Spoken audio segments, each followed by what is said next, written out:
Next exercise is exercise 2.3 of polynomials. Polynomials में अब हमें पढ़नी है दो theorems, remainder theorem and factor theorem. Exercise 2.3 is based on remainder theorem and 2.4 is based on factor theorem. ये दोनों क्या हैं ये मैं अभी आपको बता दूंगी और दोनों ही इंपॉर्टेंट थ्योरम्स हैं.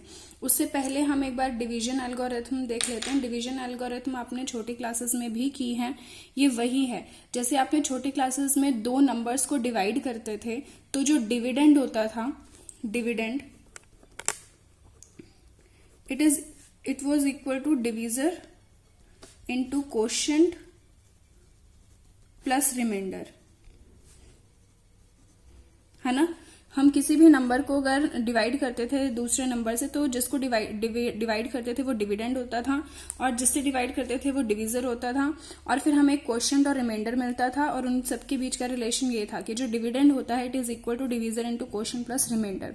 सेम वही चीज है अगर हम दो पॉलिनोमियल्स को डिवाइड करते हैं. सपोज मैं डिवाइड कर रही हूं px पॉलिनोमियल को gx से, ठीक है.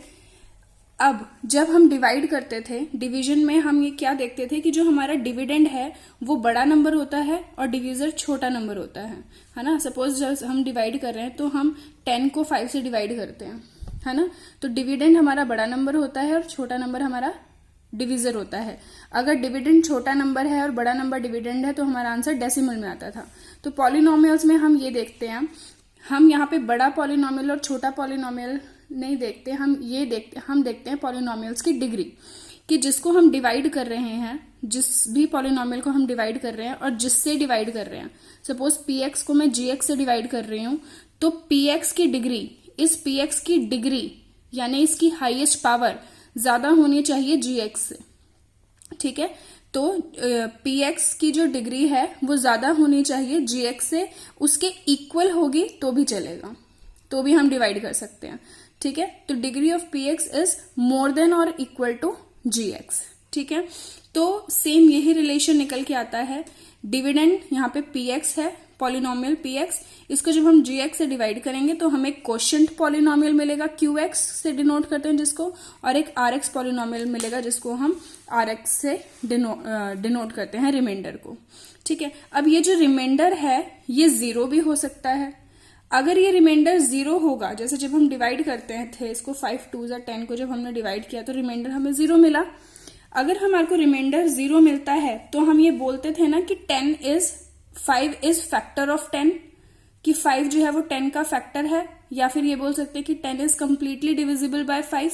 तो अगर रिमाइंडर जीरो निकलता है तो हम बोल सकते हैं that gx is factor of px, ठीक है. ये बोल सकते हैं ना कि जो हमारा डिविजर पॉलिनोमियल है वो डिविडेंड पॉलिनोमियल का फैक्टर है, ठीक है.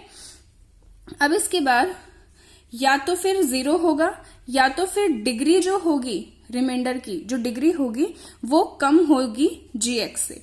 तो जब रिमाइंडर बचता है हमारे पास, सपोज यहाँ पे होता 12 तो 5 2 10, तो यहाँ बचता 2.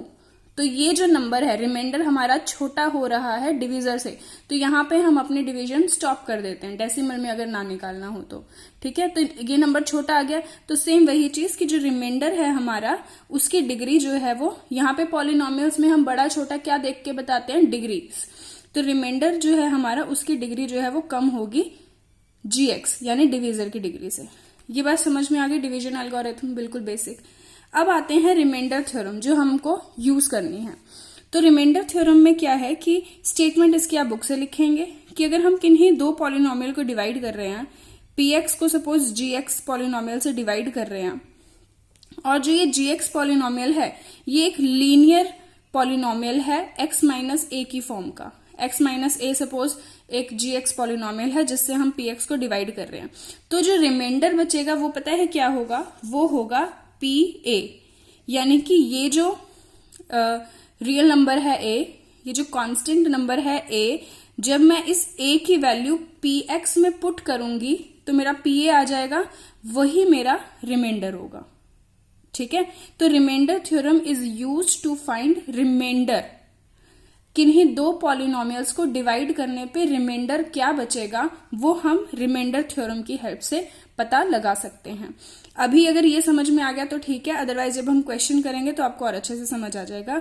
बस ये याद रखना, सपोज px एक पॉलिनोमियल है जिसको gx से हमने डिवाइड किया है, तो gx और gx जो है वो एक लीनियर पॉलिनोमियल है x माइनस ए की फॉर्म में।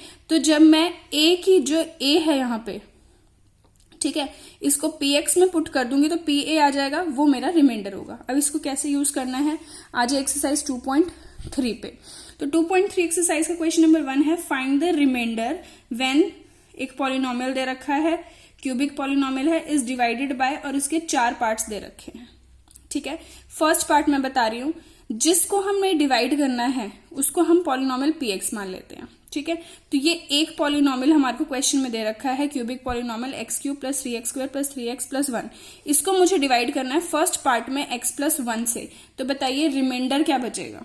ठीक है, तो हम क्या करते हैं, यहां से इस पहले जो gx पॉलिनोमियल है इसका जीरो फाइंड कर लेते हैं। जो a है वो एक्चुअली में क्या है, gx का जीरो ही तो है।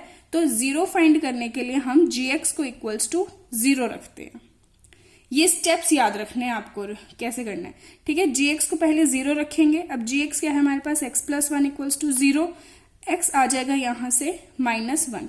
तो जो a आया है हमारे पास वो आ गया -1। अब यहां से जो 0 आया है gx का, इसको पुट करेंगे हम px में, यानी p -1 निकालेंगे, x की जगह पे -1 रखेंगे। तो जहां जहां x है वहां वहां -1, px वाले में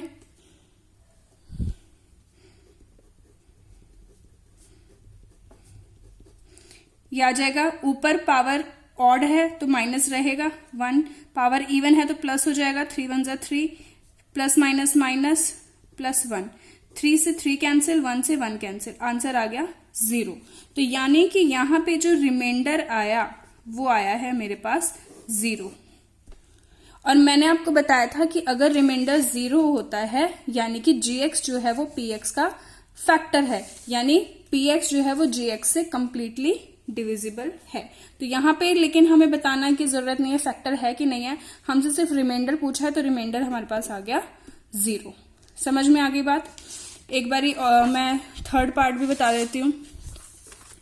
थर्ड पार्ट हमें बस क्या करना है, बस आपने स्टेप्स याद रखने हैं रिमाइंडर थ्योरम को यूज करने के लिए। पहले हमें gx का 0 फाइंड करना है। gx का 0 फाइंड करने के लिए हम यहाँ पे थर्ड पार्ट में gx जो है वो x दे रखा है, तो gx को हम पहले इक्वल्स टू 0 रखेंगे, यानी x इक्वल्स टू, यहाँ तो सिर्फ x ही है यानी x इक्वल्स टू 0। अब px में जो x की वैल्यू आई है उसको px में पुट करेंगे, यानी p0 निकालेंगे। 0 cube plus 3 0 square plus 3 0 plus 1, तो ये तो 0, ये भी 0, ये भी 0 प्लस 1, यानी कि आया 1। यानी कि हमारे पास जो रिमाइंडर आया वो आया 1। समझ में आ गई बात। फोर्थ पार्ट भी ऐसे ही है। फोर्थ पार्ट में भी x प्लस पाई दे रखा है, तो आपने क्या करना है, gx को इक्वल्स टू 0 रखना है, यानी x plus pi equals to 0। यहां से x की वैल्यू आ जाएगी -पाई। अब px में x की जगह पे क्या रख देंगे हम, -पाई, तो आ जाएगा -पाई cube plus 3 -pi square plus 3 -pi plus 1, तो ये तो -पाई क्यूब, ये तो माइनस प्लस हो जाएगा क्योंकि पावर इवन है, plus 3 pi square -3 pi plus 1। अब हम चाहें तो अपना आंसर इतना ही छोड़ देंगे क्योंकि बुक में इतना ही आंसर है, तो ये है हमारा रिमाइंडर। ठीक है, now question number 2। Question number 2 is find the remainder when this cubic polynomial is divided by x minus a. सेम वही चीज है, px जो है वो, px को हमें gx से डिवाइड करने पे बताना है कि रिमाइंडर क्या बचेगा। सेम वही procedure, remainder theorem, gx equals to 0 कर देंगे हम, जो gx है उसको इक्वल्स टू 0 रखेंगे, gx है x minus a equals to 0, x आ गया यहां से a। अब px में x की जगह पे क्या रख देंगे, a, तो ये जो a cube minus a square plus 6a minus a, यह आ जाएगा a cube minus a cube plus 6a minus a cube cancel, 6a minus a 5a, ये आ गया रिमाइंडर। तो रिमाइंडर हमारे पास आ गया 5a। ठीक है, अब इसके बाद आ जाइए question number 3, question number 3 same ऐसे है, check whether 7 + 3x is a factor. अब इसमें हमें बोला कि बताइए जो 7 + 3x है वो 3x³ + 7x का फैक्टर है या नहीं। तो फैक्टर कब होगा, अगर रिमाइंडर हमारे पास 0 आ जाता है तो वो उसका फैक्टर होगा। तो सेम वही चीज gx को इक्वल्स टू 0 रखिए, तो 7 + 3x इक्वल्स टू 0। यहां से x की वैल्यू क्या आ जाएगी, -3/7। अब px में x की जगह पे -3/7 रख के देखते हैं। 3 × -3/7³ + 7 × -3/7 यह जगह 3 पावर है तो हम माइनस आगे लिख देते हैं, 27/7 -21/7। ठीक है, अब हम चाहें तो सॉल्व कर लेते हैं। तो -343 एक सेकेंड ये तो मैंने 7 को भी तो करना है हमें क्यूब, है ना। 7 का क्यूब कितना हो गया हमारे पास यहाँ पे 343। अच्छा यहाँ गड़बड़ हुई है। x की वैल्यू हमारे पास यहाँ पे आएगी -7/3। ठीक है, -7/3 रखेंगे यहाँ पे, -7/3 रख देंगे तो ये उल्टा हो जाएगा। यहाँ पे ये हो जाएगा हमारे पास 3 -7/3³ + 7 -7/3। इसको सॉल्व करके आएगा -343/9 -49/3। ठीक है, तो ये आ जाएगा हमारे पास answer -490/9 and this is not equals to 0, so therefore gx is not a factor of px। ठीक है, क्योंकि हमारे पास रिमाइंडर जो है वो 0 नहीं आ रहा। अब इसके बाद आ जाइए factor theorem. Factor theorem same वही चीज है जो रिमाइंडर थ्योरम है, उससे एक स्टेप और आ गया। यानी कि देखिए रिमाइंडर थ्योरम हमने यूज की थी रिमाइंडर फाइंड करने के लिए, और अगर रिमाइंडर हमारे पास 0 आ जाता है तो हम बोल देते हैं कि ये इसका फैक्टर है, gx is factor of px, जैसे अभी क्वेश्चन नंबर 3 किया।